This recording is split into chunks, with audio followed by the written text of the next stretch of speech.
Hello everyone. आज मैं इस वीडियो के ज़रिए मेरा जो केवीएस एनवीएस का टियर 1 का रिज़ल्ट है वो आप लोगों के साथ शेयर करने वाली हूँ।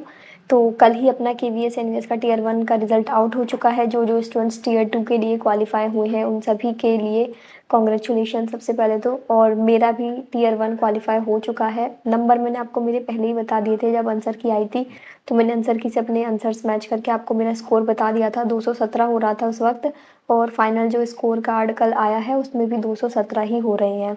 अब टियर 2 के लिए मैं क्वालिफाई हो चुकी हूँ। टीजीटी मैथ से मैंने अपना जो पेपर है वो दिया था, लेकिन मुझे ऐसा लग रहा है कि क्या 1 महीने में हो पाएगा, क्योंकि मैंने देखो जो प्रिपेयर किया था वो ऐसे नहीं था कि मुझे ये एग्ज़ाम देना था। ये एग्ज़ाम का जो टियर 1 है वो मैंने जस्ट ऐसे ही दे दिया था, क्योंकि इसका टियर 1 का जो सिलेबस था वो ऑलरेडी पड़ा हुआ था, तो मैंने बस उसका फॉर्म भर दिया था, ठीक है दे लेते हैं।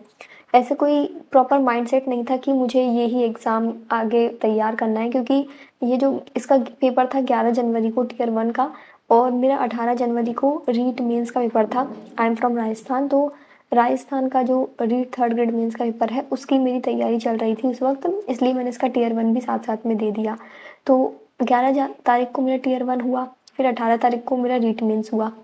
तो मैंने प्रिपरेशन करी थी जो ओनली उसी एग्ज़ाम की करी थी। टियर 1 तो मेरा जो ऑलरेडी पढ़ा हुआ था, जो बेसिक नॉलेज थी उसी से ही क्वालिफाई हुआ है, उसी से ये 217 नंबर आए हैं। ठीक है, तो अब ये 1 महीने के अंदर क्या टियर 2 मेरा क्वालिफाई हो पाएगा? मुझे तो नहीं लगता इतना। बाकी फिर भी देखते हैं, थोड़ा बहुत जितना हो सकता है। और टियर 2 के अंदर जैसे एक तो मेरा माइंडसेट सेंट्रल वाली एग्ज़ाम की तरफ कम ही है, क्योंकि राजस्थान के अंदर भी इस वक्त वैकेंसीज़ चल ही रही हैं।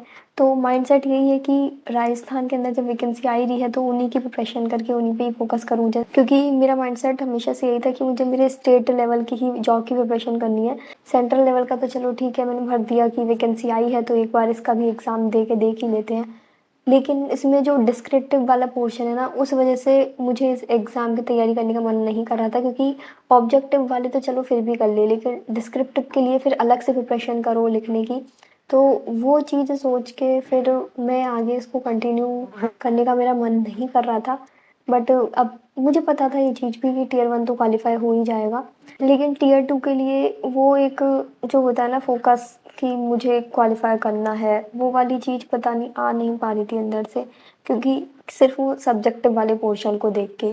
क्योंकि अभी तक जितनी भी तैयारी करी है सारी ऑब्जेक्टिव की करी है, फिर सब्जेक्टिव के लिए थोड़ा किस टाइप से कहाँ से, और मतलब एक तरीका ये भी तो है ना कि सेंट्रल लेवल में ये स्कैम्स वगैरह ज़्यादा होते हैं, इस चीज़ को लेकर बोलते हैं। हालांकि राजस्थान में भी कोई कम नहीं है इस चीज़ को लेकर, लेकिन फिर भी सेंट्रल वाली में थर्ड जो है इसका राउंड, मैं सोच रही थी कि टियर 2 यदि मेरा क्वालिफाई भी हो गया तो जो इंटरव्यू वाला लेवल है वो पता नहीं कैसा होगा। और इंटरव्यू वाले के लिए मोस्टली लोग बोलते हैं कि इसमें बहुत ज़्यादा मतलब घपलेबाजी भी होती है इंटरव्यू के अंदर।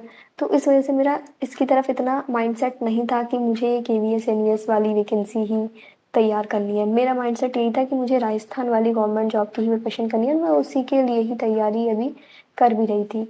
अब थोड़ा बहुत देखते हैं, ठीक है, इसका भी लेवल जो टियर 2 है जितना मुझसे हो पाता है 1 महीने में, आई विल ट्राई कि कितना कर सकती हूँ मैं। ऑब्जेक्टिव वाले पे फोकस रहेगा, क्योंकि 60 नंबर का जो ऑब्जेक्टिव है वो भी यदि किसी ने पूरा बहुत अच्छे से कर लिया तो डिस्क्रिप्टिव में यदि थोड़े बहुत भी उसके नंबर आ जाते हैं तो वो शायद क्वालिफाई कर ले, क्योंकि ये डिस्क्रिप्टिव वाला सभी के लिए अलग है। जिनका ऐसे लिखने वाले जो अच्छा है, जो पूरा सॉल्व करके लिख पाएंगे उस पेपर के अंदर, जिनका लिखने का तरीका अच्छा होगा तो उसी को ही डिस्क्रिप्टिव में अच्छे मार्क्स मिल पाएंगे। तो ऑब्जेक्टिव वाले तो हर कोई कर लेगा, क्योंकि सबकी तैयारी है ही है। तो देखते हैं कितना तैयारी हो पाता है। बाकी आगे जो भी रिज़ल्ट रहेगा, जैसा भी एग्ज़ाम होगा, आप लोगों के साथ मैं चैनल पे शेयर कर दूँगी। और यदि आप लोगों का कोई फीडबैक हो तो वो आप मुझे कमेंट सेक्शन में बता देना, कहाँ से आप लोग तैयारी कर रहे हैं टीजीटी मैथ सब्जेक्ट का। बाकी जो जिनका अदर सब्जेक्ट है टीजीटी, पीजीटी या पीआरटी, तो वो उनके टियर 1 के जो आपके मार्क्स आए हैं वो भी आप कमेंट में शेयर कर देना, ताकि हम एक दूसरे के मार्क्स देख के एनालिसिस कर पाएँ कि आखिर कट ऑफ कितनी गई है टियर 1 के लिए। ठीक है, फिर देखते हैं आगे क्या रहेगा, कैसा रहेगा, जो भी होगा आपको बता दूँगी मैं।